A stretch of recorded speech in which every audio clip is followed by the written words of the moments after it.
Viridian, The Green Guide, by Clous, My Head in the Clouds Not Coming Down.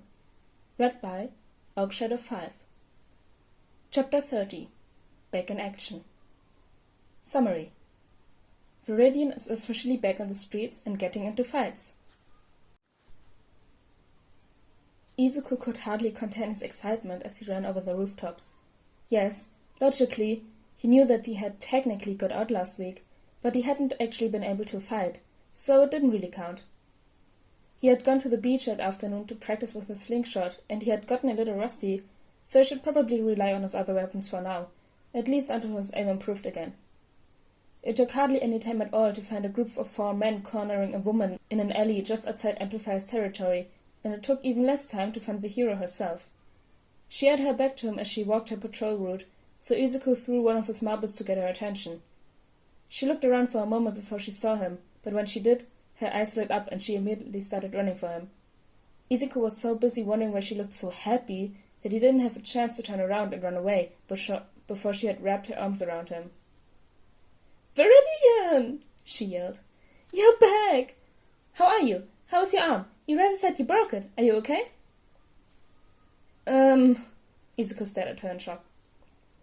Again, logically, he knew that Amplifier and the other heroes had missed him when he couldn't go out, but it was just so strange to actually see it.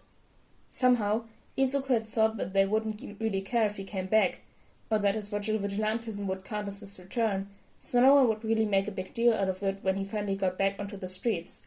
Izuku wasn't ready to deal with this, especially not when there were people to save. "I'm fine, but, we need to go?"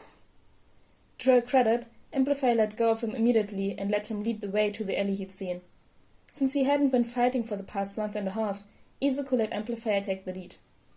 He was just planning on shooting a few marbles to distract the villains and let Amplifier take care of the rest, but then he saw the smallest of the 4 give her the swip and start to head toward the victim, stretching his arms like elastic to try to grab her.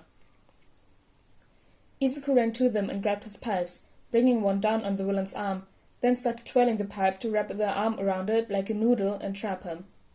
He earned an elastic punch to the jaw for his trouble, forcing him to release his hold on the villain as he stumbled back.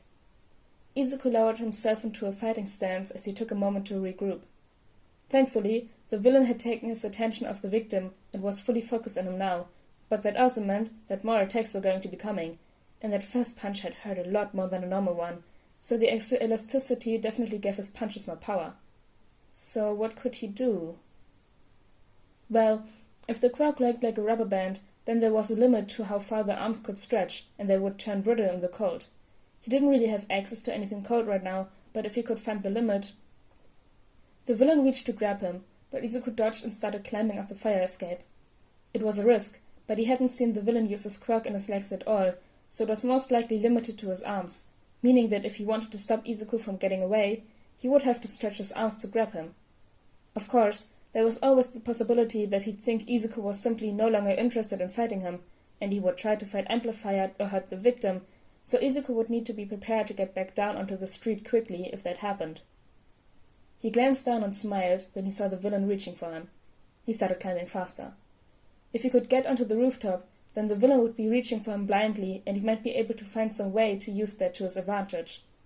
He had to dodge the moment that his feet hit the roof as the arms grabbed for him, but he kept dodging and looking around the roof as the villain continued groping for him blindly. There was a set of vertical poles with clothesline spread between them, and Izuku's brain immediately formed a rough semblance of a plan as he ran toward them, grabbing one of the villain's hands as he did so and dragging it along with him. As he predicted, the villain immediately started reaching for him with his other hand, but Izuku was already prepared with zip ties. The moment that the second hand was in reach, he grabbed it and tied them together on the far side of the pole. Hopefully that would hold the villain long enough for Izuku to...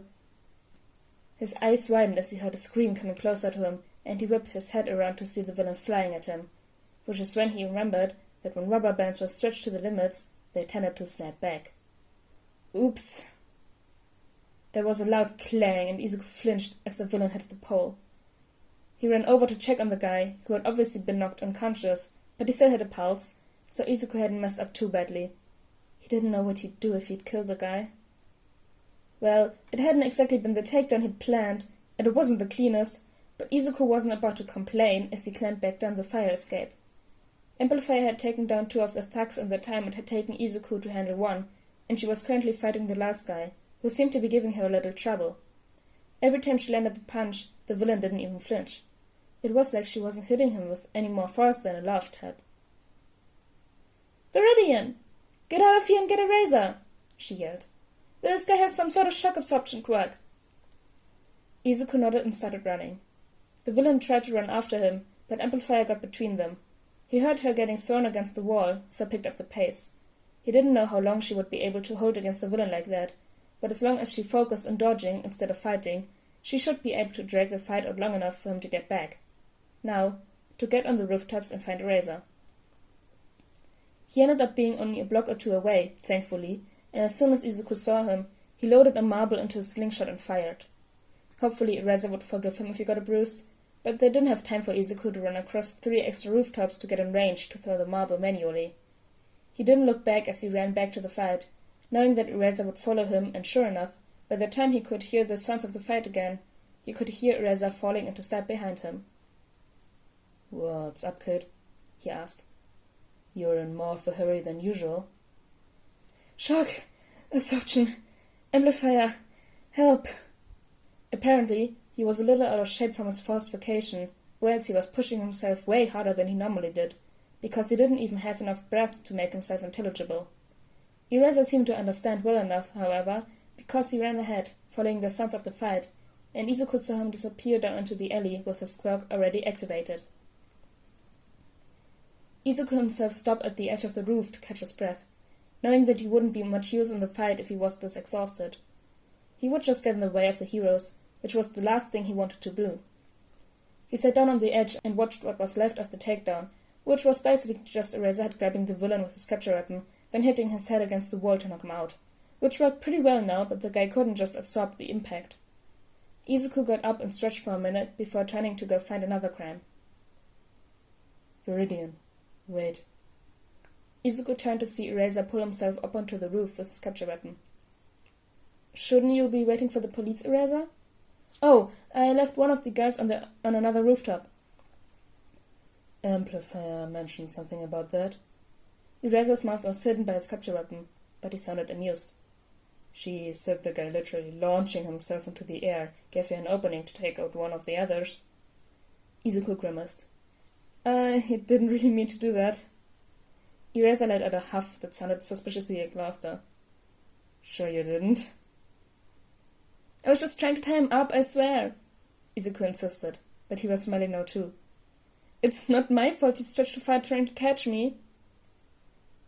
"Good work, problem child." Izuku's eyes widened as Eraser had reached forward and rubbed his head, ruffling his hair under his hood. What? No one was ever proud of him.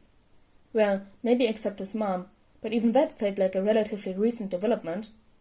Izuku couldn't help the shocked little smile as he looked up at Eraser, who seemed as tired and grumpy as ever, but also seemed awkward, like he was about as used to expressing pride as Izuku was to receiving it.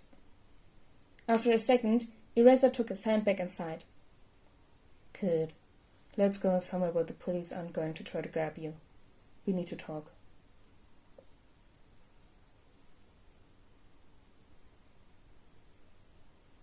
That was Chapter 30 of Reading the Green Guide.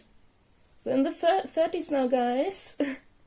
I hope you all enjoyed this chapter, and I'll see you all next time. Bye! Hey, outtakes! Then started twirling the pipe to wrap the arm around it like a noodle and trap him. Like a noodle? Yes! Noodle arm.